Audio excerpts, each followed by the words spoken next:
G'day guys, and welcome to another episode of Euro Mining News with your host John Franklin. Now today we're talking ASX listed Lattitude 66 Cobalt.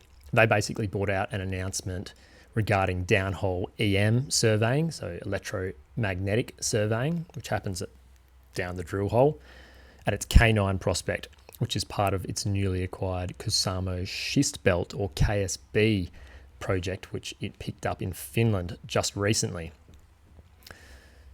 Firstly, who are Lattitude 66? Because they're a recent addition to the ASX, and why are they ASX listed? Well, Lattitude 66 was created as a result of a name change from Australian gold explorer Discovex, who's been on ASX for a while, but they were focused on Australian gold assets. So they've picked up this 100% stake in the KSB asset in Finland from a privately held Aussie company who was also called Lattitude 66. So they basically just adopted the name.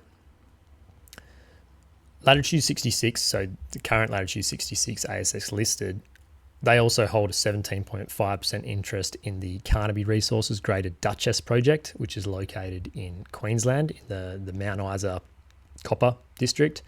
And they've also got two exploration projects in Western Australia. So they've still got that Australian kind of connection. However, this KSB seems to be providing a lot of value for them. So background on the KSB asset. It's primarily a high-grade gold project first and foremost, with 650,000 ounces going at a grade of 2.7 grams per tonne. So she's high-grade. It's underground mostly. But the big kicker is that of that 650,000 ounces that's been defined as resource, 85% of it is in the indicated category. So I've mentioned this before, but what that means is basically all they need to do is do a pre-feasibility study, and they can turn those indicated ounces directly into reserve. And your reserve is what you can mine straight away. So you can't mine resource; it has to be reserve. And if the resource is still sitting in the inferred category, even if you do a PFS, you can't actually mine that because it hasn't been drilled out enough. So with 85% of it sitting in the indicated category, it's been drilled out to a good drill density for geological confidence. Anyway, another real interesting part about this asset is its cobalt content. So it's got 5,840 tonnes of contained cobalt, it says in the announcement. The cobalt grade wasn't actually listed on the announcement. However, you can locate it on the website, and it's sitting at 0.08%. If anyone who's not too savvy on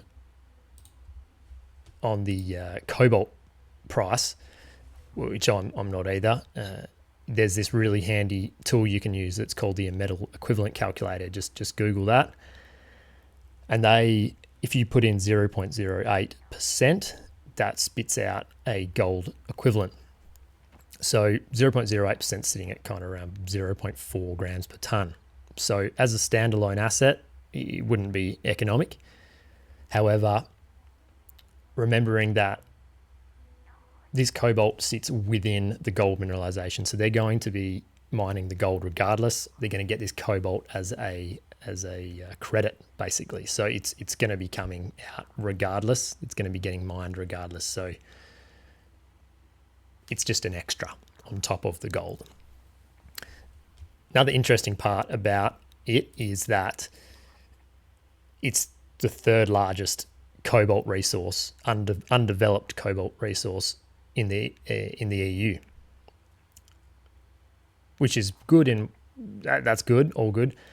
However, the big kicker for me is Finland has very good cobalt processing facilities. So they've actually got the largest cobalt processing facility outside of China.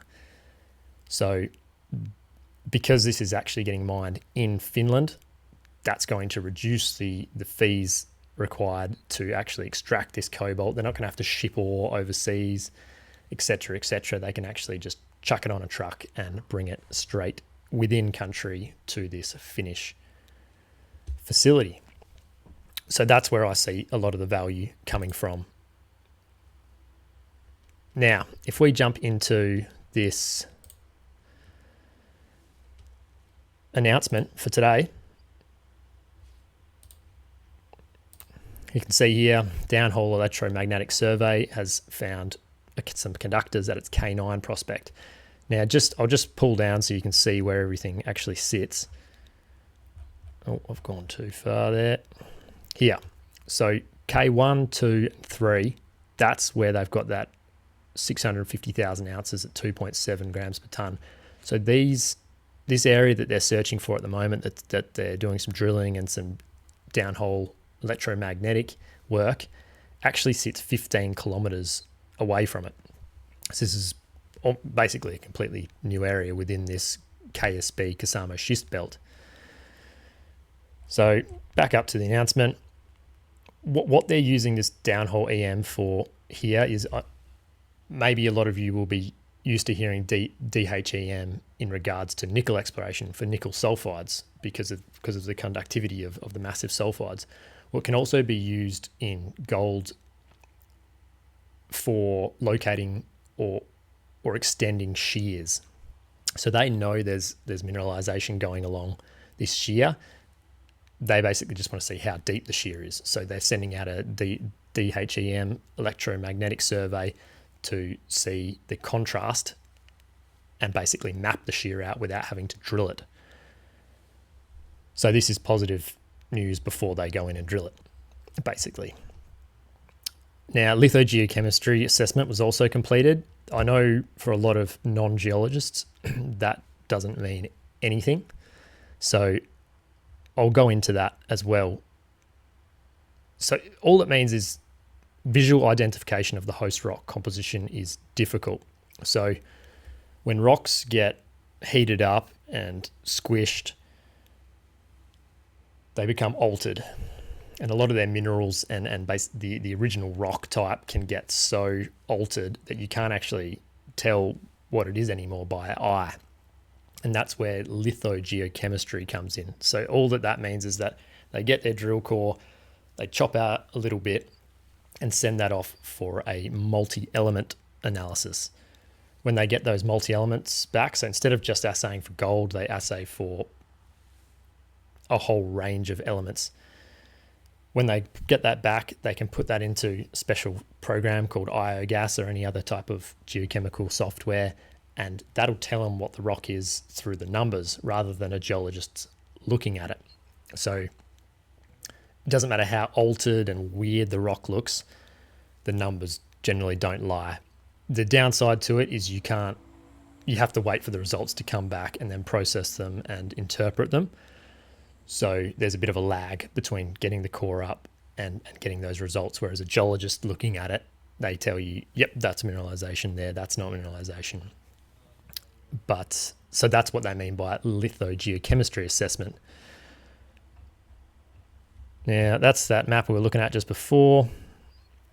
To be honest, the rest of these don't say a whole lot more, so I'll leave it there. But that's Lattitude 66 for now, and we'll keep an eye on these guys because they've had some pretty healthy share price movement recently, and this KSB project looks exciting. So we'll keep watching. Cheers.